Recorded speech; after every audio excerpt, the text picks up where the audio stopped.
Bonjour Thomas Piketty. Bonjour. L'économiste dont la voix porte et porte loin, auteur du Capital au XXIe siècle, le capitalisme et idéologie. Vous publiez une brève histoire de l'égalité au seuil. Alors, vous nous dites en gros, on va vers plus d'égalité. C'est tout le contraire de ce qu'on entend dans la bouche de très nombreux intervenants politiques, par exemple. Oui, mais c'est la vérité dans le long terme. Ce livre, c'est d'abord un livre de synthèse historique. C'est-à-dire, j'avais écrit précédemment des livres assez longs, 1000 pages, tout ça. Là, je me suis dit, bon, on va faire plus court. Donc, c'est un format de poche. Ça se lit beaucoup plus facilement. Et j'essaye de rassembler dans ce livre les résultats de recherches historiques menées par des dizaines de chercheurs dans le monde où, pour la première fois, on est capable de comparer les niveaux d'inégalité entre des dizaines de sociétés depuis la fin du XVIIIe siècle. Et c'est vrai. Oui, on vient de loin. Mais alors, c'est vrai, évidemment, on vient de loin. C'est vrai que un des messages, une des conclusions principales qui ressort, c'est que sur le long terme, il y a une marche vers l'égalité. Alors, c'est pas du tout un processus linéaire, déterministe. Ça se fait dans les luttes, dans les mobilisations politiques, parfois dans les révolutions. C'est un processus qui commence notamment avec la Révolution française, qui met fin, disons, aux sociétés de privilèges, et puis la révolte des esclaves à Saint-Domingue, qui est aussi un peu le début de la fin des sociétés esclavagistes et coloniales. Mais en même temps, on voit bien que sur ces deux plans, on n'a pas terminé. C'est-à-dire que les sociétés de privilèges... D'ailleurs, il continue à y avoir des travaux forcés dans ces îles. Il continue d'y avoir une forme d'esclavagisme différent. Oui, de travail forcé, aujourd'hui, ça se fait rare quand même. Mais sur les sociétés de privilèges, on a aujourd'hui une inégalité d'accès à la participation politique qui reste considérable. C'est-à-dire vous avez, par le financement des campagnes politiques, le financement des médias, on n'est pas du tout dans la proclamation d'égalité politique qu'on a pu rêver il y a 2 siècles, qu'on retrouve encore en France. Et puis alors, sur les inégalités nord-sud, sur les discriminations, le moins qu'on puisse dire, c'est que la marche vers l'égalité n'est pas terminée. Et en même temps, il y a cette évolution qui a permis aussi plus de prospérité, parce que les deux vont ensemble. C'est-à-dire qu'en fait, ce qui a permis plus de prospérité dans l'histoire, c'est aussi le fait d'avoir plus d'égalité, notamment face à l'éducation. Et donc, cette mise en perspective historique, elle permet aussi de revisiter plein d'idées reçues qui sont complètement fausses. Par exemple, pour prendre un exemple, les États-Unis, de 1930 à 1980, ont eu un taux d'imposition sur les plus hauts revenus de 80-90%. Ça n'a pas fait disparaître le capitalisme états-unien. Et même, en fait, c'était la période de prospérité maximale des États-Unis vis-à-vis du reste du monde. Pourquoi ? Parce qu'il y avait une avance éducative considérable. C'est-à-dire que dans les années 1950, les États-Unis sont à 80-90% d'une génération qui va au lycée, alors qu'on est à 20-30% en France, en Allemagne, au Japon. Et il faudra attendre les années 80-90 pour atteindre le même niveau éducatif. Donc, quand on compare ces différents niveaux d'égalité et d'inégalité entre sociétés, la première conclusion importante, c'est que la prospérité, elle vient d'une certaine égalité. Alors, pas plus une d'égalité, plus de prospérité. Oui, alors, c'est pas forcément, c'est pas une égalité complète. C'est-à-dire que vous pouvez avoir des écarts je sais pas, de 1 à 4 ou de 1 à 5. Par contre, les écarts de 1 à 50 ou de 1 à 100, en termes de rémunération, de fortune, moi, quand je compare historiquement les différentes sociétés pour lesquelles on a rassemblé des données, que je compare leur taux de croissance, d'innovation, vraiment, ça n'a pas d'utilité sociale avérée. Mais il y a un sentiment d'inégalité, un sentiment de déclassement. On a vu le mouvement des Gilets jaunes en France. Il y a finalement ce qui est ressenti par la population. Mais je pense que les révoltes face à l'injustice et face aux inégalités vont continuer. Et en particulier avec les nouveaux défis qu'on a affrontés à l'avenir, à commencer par le réchauffement climatique, on n'y arrivera pas si on demande des efforts, les mêmes efforts à tout le monde, aux classes populaires, aux classes moyennes, et même souvent plus aux classes populaires, aux classes moyennes qu'aux plus aisées. C'est-à-dire qu'il faut bien avoir en tête que si on regarde la répartition des émissions carbone dans le monde, et je rassemble des données aussi sur ce sujet dans ce livre, les 1% les plus riches de la planète émettent plus de carbone que les 50% les plus pauvres, c'est-à-dire 3,5 milliards de personnes qui sont principalement en Afrique subsaharienne, en Asie du Sud, et qui vont subir les conséquences du mode de vie des plus riches. Et à l'intérieur des pays, on a aussi des inégalités considérables. C'est-à-dire en France, vous prenez les 50% les plus pauvres, aujourd'hui, émettent 4 tonnes de carbone par an, c'est-à-dire sont à peu près dans les clous par rapport aux objectifs de 2030-2035. Les 10% les plus riches sont à 25 tonnes, les 1% à 79 tonnes.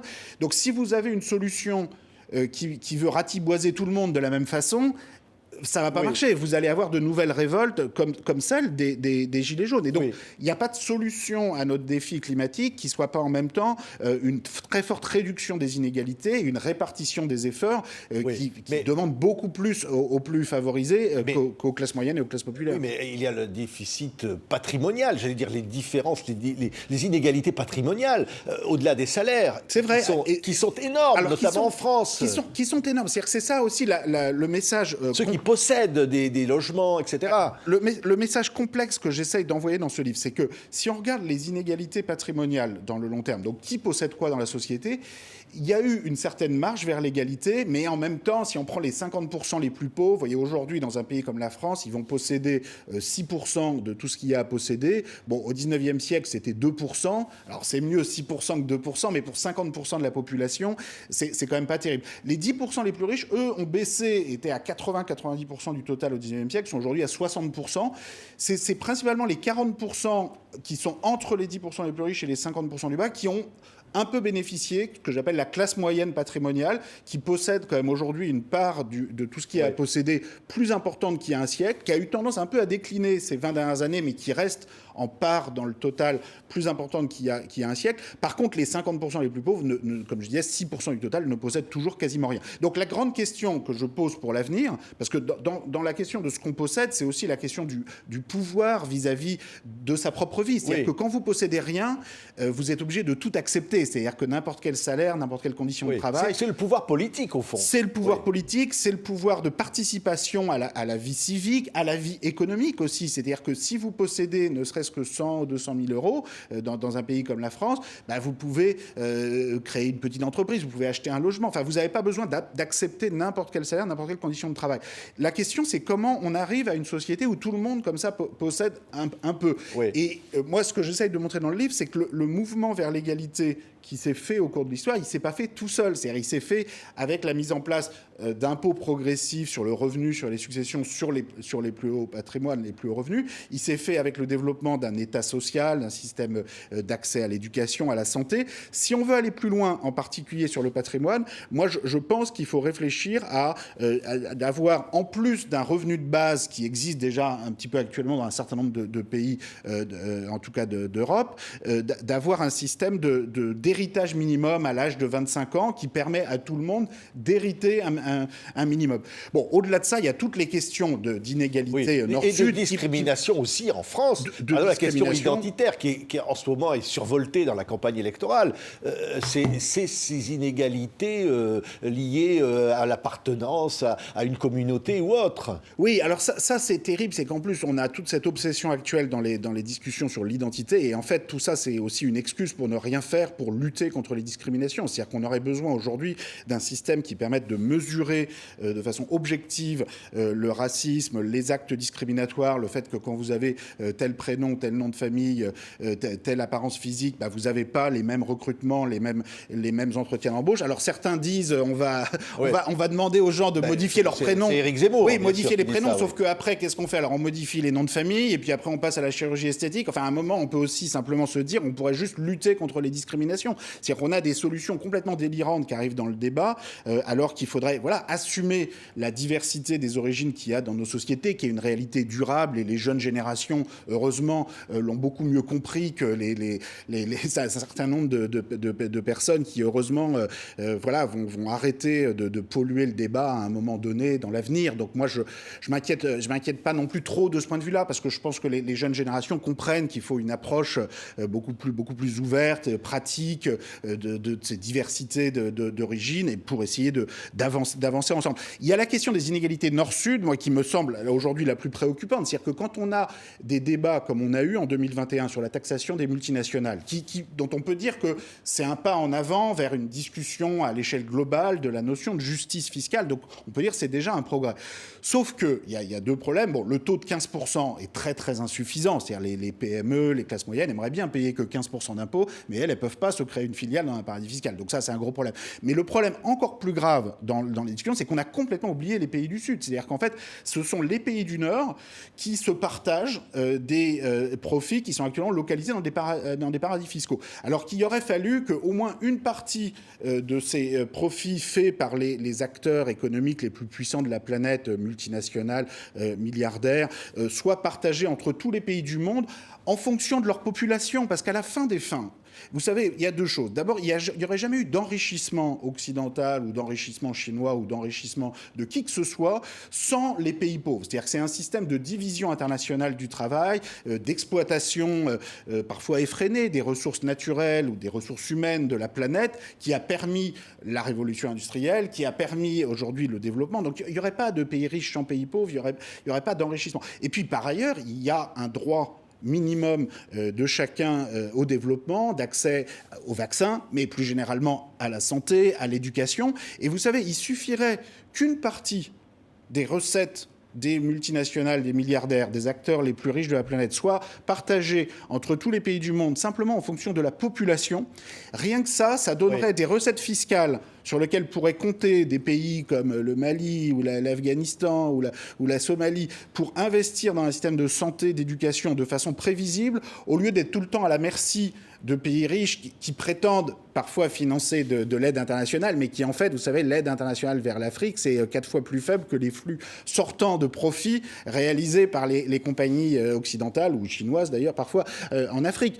Donc là, il y a une énorme hypocrisie, et si on ne fait rien, tout ce système risque simplement de nous péter à la figure. C'est-à-dire qu'il y a des défis climatiques, des défis de développement, des défis migratoires, qui ne se résoudront pas autrement que par un système économique beaucoup plus équitable et redistributif. Oui. Thomas Piketty, vous parlez d'un souverainisme universaliste, une sorte de réappropriation citoyenne. Vous êtes dans l'utopie ou dans quelque chose qui est réalisable? Un souverainisme universaliste. Oui, ce que je veux dire par là, c'est qu'il faut que chaque communauté politique, telle qu'elle existe actuellement, telle qu'elle s'est construite historiquement, puisse définir comment elle veut s'insérer dans la mondialisation. C'est-à-dire il faut pouvoir mettre des conditions et on ne peut pas accepter simplement le libre-échange absolu, la libre circulation des capitaux, sans objectifs en termes de justice fiscale, de justice environnementale, enfin sans des objectifs sociaux explicites. Et en même temps, moi je crois profondément dans ce que j'appelle le social-fédéralisme, c'est-à-dire des assemblées transnationales au niveau européen, au niveau ouest-africain, et puis petit à petit au niveau le plus intégré possible, pour, sur les enjeux, par exemple, de partage des recettes fiscales que je viens d'évoquer, on puisse avoir des solutions globales.